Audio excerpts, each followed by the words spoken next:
Bienvenidos a este 10º módulo que son las influencias de las pérdidas técnicas en el indicador. Cuando en un inicio hablábamos de qué eran las pérdidas de energía, decíamos que había una frontera donde se medía la energía que ingresaba al sistema y que esa energía se facturaba y no llegaba a su totalidad, o sea que había una diferencia entre lo que ingresaba y entre lo que se facturaba. Esa diferencia eran las pérdidas de energía, que estaban divididas en pérdidas técnicas, pérdidas no técnicas, pérdidas administrativas, las pérdidas por otros comercializadores y la energía de entrada. Pero vamos a referirnos a las pérdidas técnicas. Las pérdidas técnicas son una parte importante de las pérdidas totales. En una empresa que tiene controladas las pérdidas técnicas, las puede tener en 7,5%, pero las empresas hemos encontrado una gran cantidad que pueden estar alrededor del 13,5%, o sea que si se quieren bajar del 13,5 al 7,5 tenemos 6 puntos de recuperación. Generalmente las pérdidas técnicas las empresas no les prestan mucha atención porque cuando tienen 30% se dedican a las pérdidas no técnicas y descuidan las pérdidas técnicas. Cuando se llega a unos niveles del 14-15%, las empresas cuando ya no pueden recuperar energía como se recuperaba al principio, entonces van a decir ¿qué pasó aquí? Cuando las pérdidas técnicas están en un 14, en un 15%, las empresas empiezan a ver dificultad para reducirlas, entonces llaman y dicen ¿cómo hago para bajar más las pérdidas de esos niveles? Es común observar que las pérdidas totales en una comercializadora son bien medidas. O sea, ¿qué ingresa y qué se vende? Son bien medidas, pero las otras las estiman mucho. Estiman las pérdidas administrativas, estiman las pérdidas técnicas, entonces no van a atacar lo que realmente necesitan, sino por estimación están perdiendo una gran oportunidad de tener esto bien clasificado.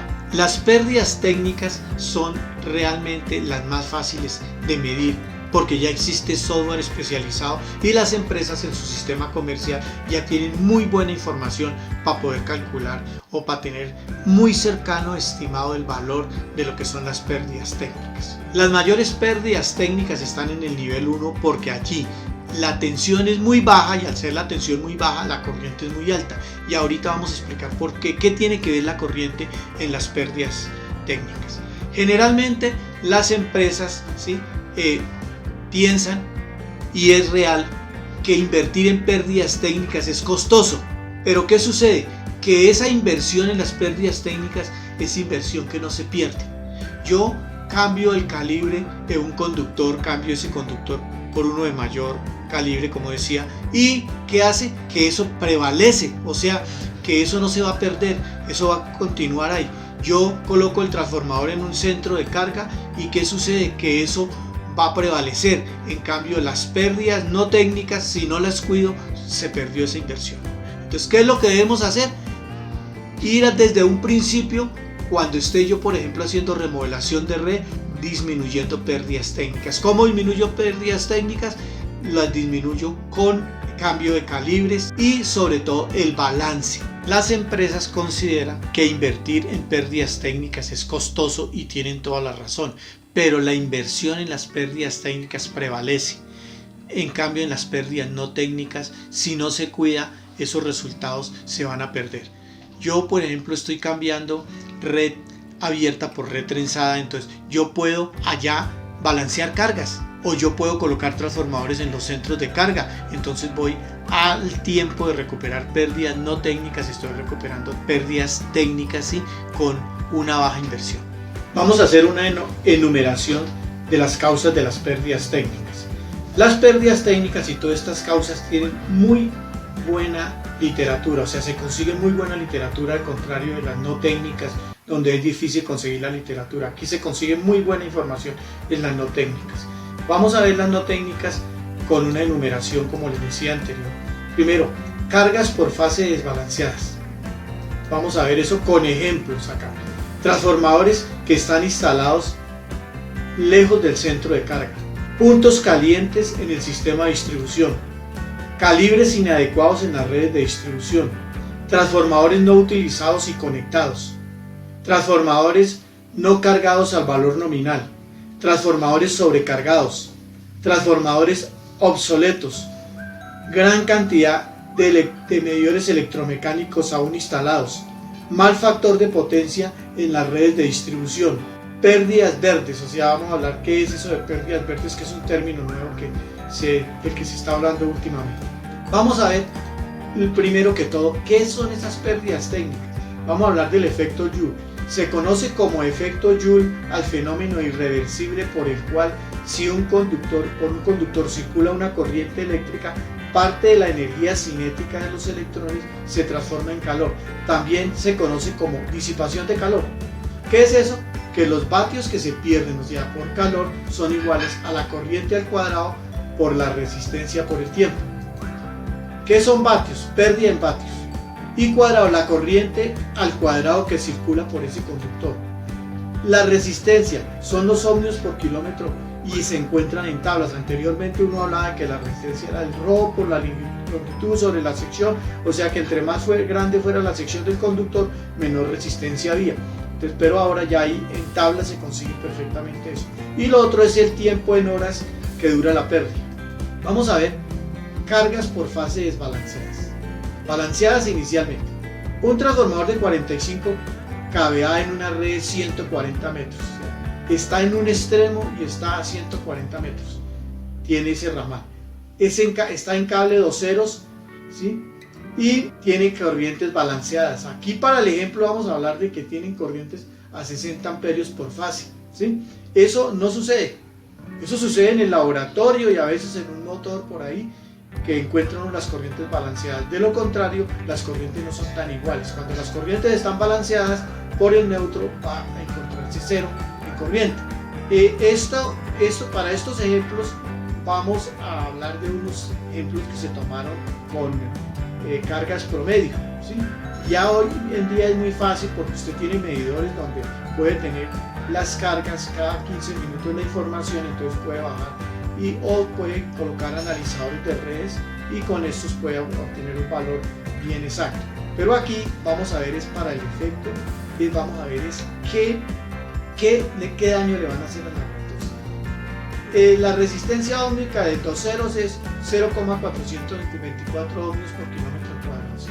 Entonces vamos nuevamente que los vatios son iguales a la corriente al cuadrado por la resistencia óhmica. Entonces vamos a tener para la fase A, que son 60 al cuadrado, 60 por 60 por 4 por 0,424 por 0,140 kilómetros, o sea, esto es en kilómetros. Entonces aquí para la segunda fase es igual y para la tercera fase es igual, o sea que el total de la pérdida son 641 vatios, es decir, 641 kilovatios instantáneos, o sea, medidos como si lo midiéramos con un batímetro. Vamos a ver ahora qué pasa en ese mismo transformador a los 2-3 años de instalado. Y lo instalamos y estaba con 60 amperios por fase. Pero cuando vamos a mirar a los 3 años, por la fase A tiene 120, por la fase B 40 y por la fase B 20 amperios. Y por el neutro ya nos van a aparecer, para el caso de este ejercicio, 98 amperios. Entonces, ¿qué pasa? ¿Quién se encarga de ese desbalance? ¿Por qué sucedió eso si lo dejaron balanceado? Porque la misma empresa, el mismo contratista se encarga de desbalancear el transformador. O sea, hacen suspensión del servicio, cortan la de arriba, la fase que está arriba, y la colocan cuando reconectan en la más fácil, que es la de abajo. Instalan un nuevo servicio. ¿Cuál es la más fácil de instalar?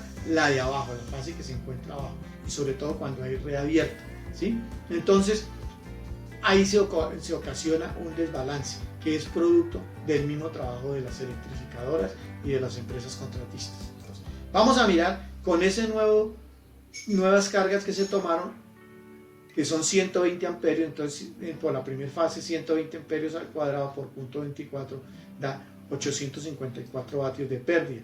Por la fase B nos dan 94.8 vatios de pérdida y por la fase C nos dan 23.74 vatios de pérdida. O sea que eso, y por el neutro nos apareció ya 98 amperios, o sea que son 570 amperios. Si sumamos toda esa pérdida nos dan 1544 vatios, o sea 1.544 vatios.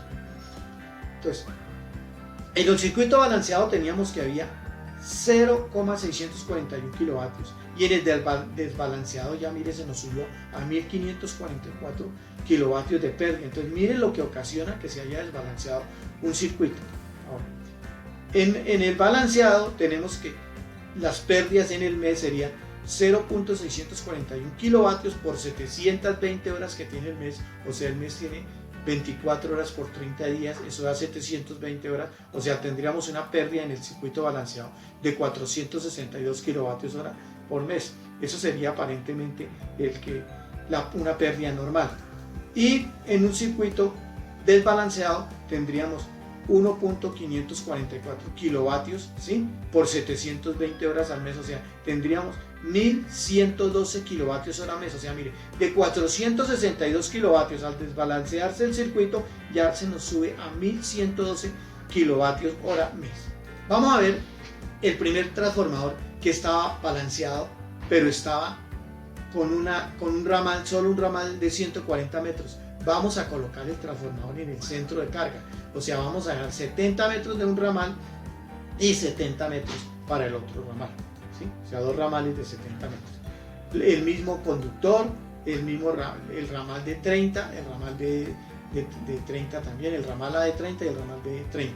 Entonces, y cuadrado R por tensión. Entonces vamos nuevamente al ramal A, cuánto por la fase A, la fase B y la fase C, y el neutro pues seguimos que es con cero, no hay corriente por eso. Entonces tenemos que el ramal B tiene 8.16 kilovatios y el ramal B va a tener lo mismo, va a tener 80.16 kilovatios, ¿sí? Entonces total que vamos a tener 0,160 kilovatios de pérdida. Entonces mire cuánto bajó del que teníamos anteriormente, que era un solo ramal, ¿sí?, de 462 kilovatios hora al mes. Vamos a ver el ejemplo de un cambio de calibre. Tenemos un transformador de 75 kVA con un solo ramal de 140 metros y las cargas están balanceadas, están en 125, 126, 120, o sea, cuando no hay una diferencia mayor entre fase y fase del 15% se considera que esté balanceado, pero aquí ya nos aparecen 6 amperios por el neutro. Tenemos un transformador de 75 kVA con un solo ramal de 140 metros y las cargas están balanceadas, o sea, están en 125, 126, 126 amperios por el neutro. Cuando esto sucede, que no tiene una diferencia mayor al 15% entre fase y fase, se considera que están balanceados. Pero tenemos un calibre en la red de un 0 y lo vamos a cambiar por un calibre 4 ceros, o sea un 0 es mucho más delgado que el 4 ceros. Entonces ahí tenemos la resistencia ómnica para cada uno y lo hacemos con el primero, con un 0, o sea con 0.574 ohmios por kilómetro cuadrado. Entonces aquí tenemos y al cuadrado R por el tiempo. Entonces aquí vamos a sacar los vatios que se pierden, los kilovatios que se pierden instantáneos. Entonces por una fase se pierde 1.168 kilovatios, por la otra 1.187, por la otra 1.077 y por la otra 0,00269 kilovatios. O sea, tenemos unas pérdidas de 3,42 kilovatios instantáneos. Ahora vamos a cambiar el calibre. El calibre vamos a colocar, como les dije, el 4 ceros. Entonces al tener el 4 ceros, la resistencia ómnica ya es de 0,267 ohmios por kilómetro cuadrado, y hacemos el mismo ejercicio con las mismas corrientes y vamos a tener que una pérdida instantánea es de 1,72, o sea, por cambio de calibre de 3,42 kilovatios instantáneos se nos bajó a 1,72 kilovatios instantáneos. O sea, aquí mirándolo mensualmente, o sea, tomando 720 horas para cada uno, el primero es 3,42 kilovatios por 720 horas, mire, se pierden 2.462 kilovatios. En cambio, cuando cambiamos el calibre a 4 ceros, mire, se nos convierte en 1.238 kilovatios hora por mes. Entonces esto es para que veamos lo que influye el cambio de calibre en una red. Vamos a ver lo de los puntos calientes. Aparentemente un punto caliente no tiene mayor pérdida, pero un punto caliente, por ejemplo, de un vatio, ¿qué es un vatio? Nada, pero vamos a hablar en una comercializadora que tiene 50.000 clientes en una zona. Esos 50.000 clientes residenciales, en los cuales el 20% tiene 2 puntos calientes en la cometida monofásica, donde se pierde 1 vatio. O sea que por cada cliente se están perdiendo 2 vatios. Es muy poquito. 50.000 clientes por el 20% por 2 puntos calientes por 1 vatio igual a 20.000 vatios, es decir, 20 kilovatios. O sea, 20 kilovatios por 720 horas, se nos pierden 14.400 kilovatios hora mes por esos puntos calientes en ese usuario. En los usuarios que son 50.000. Hablemos de una empresa que tiene 400.000, 600.000, 1.200.000 usuarios. Las pérdidas por puntos calientes son muy grandes. Vamos a ver este ejemplo. Simplemente vamos a hablar de que en una empresa que está conectada a una red de 13.200 voltios, tenía 10 amperios por fase, pero tenía mal factor de potencia. Entonces instaló banco de condensadores. ¿Qué hizo cuando instaló el banco de condensadores? Que liberó de la red 3 amperios. O sea que antes tenía 10 amperios y luego quedó con 7 amperios. Entonces vamos a ver qué sucede con esa liberación de los 3 amperios. ¿Qué beneficio le ocasiona a la red? Que es una de los beneficios que tiene con la corrección del factor de potencia, pero que lo vamos a ver posteriormente. Vamos a hablar que la red tenía 5 kilómetros y que tenía solo 534 ohmios por fase, que corresponde a un calibre 4 ceros. ¿Qué sucede? Vamos a ver, la red es una red de 13.200 voltios que tenía 10 amperios en media tensión, sí, por fase, y que el cliente corrigió montando un banco de condensadores, o sea que liberó 3 amperios. Ya no le quedaron 10 amperios por fase, sino 7 amperios por fase. En el calibre de la red es un 0, que es 0,534 ohmios por kilómetro cuadrado, y tiene 5 kilómetros en la red. Vamos a hacer el mismo ejercicio para 10 amperios. Entonces cuando tenemos 10 amperios vamos a tener una pérdida de 0,801 kilovatios instantáneos. Tenemos ahora, cuando le quitamos 3 amperios a la red, que nos quedó la red no con 10 sino con 7, entonces vamos a tener 0,393 kilovatios de pérdida instantánea. Entonces mire, de 801, al mejorar el factor de potencia, bajamos a 393, o sea 801 vatios y nos bajamos a 393, que eso en horas mes 577 kilovatios hora mes, y en el segundo 283 kilovatios hora mes. Entonces casi prácticamente un 50% con mejorar el factor de potencia. Hay otros factores: transformadores no utilizados conectados, o sea el transformador consume reactiva, tenga activa o no tenga activa. Entonces si tiene un transformador sin desconectar, o sea conectado en vacío, ese transformador va a tener pérdidas. Transformadores no cargados al valor nominal, transformadores sobrecargados, también vamos a tener pérdidas en el cobre. Transformadores obsoletos y gran cantidad de medidores electromecánicos aún instalados en la red. Por precisión vamos a tener error. Hay otro que son las pérdidas verdes. Las pérdidas verdes en baja tensión, en redes desnudas que pasan por los árboles y están en época de lluvia. Entonces ahí hay una descarga, por eso se comportan esos árboles prácticamente como una resistencia, y hemos hecho estudios donde vemos que eso es una pérdida muy grande. Si me estás viendo por YouTube, no olvides suscribirte a mi canal o activar la campanita, o visitar mi página www.hernandoorjuela.com, donde encontrarás material de apoyo y otros cursos que vamos a ofrecer.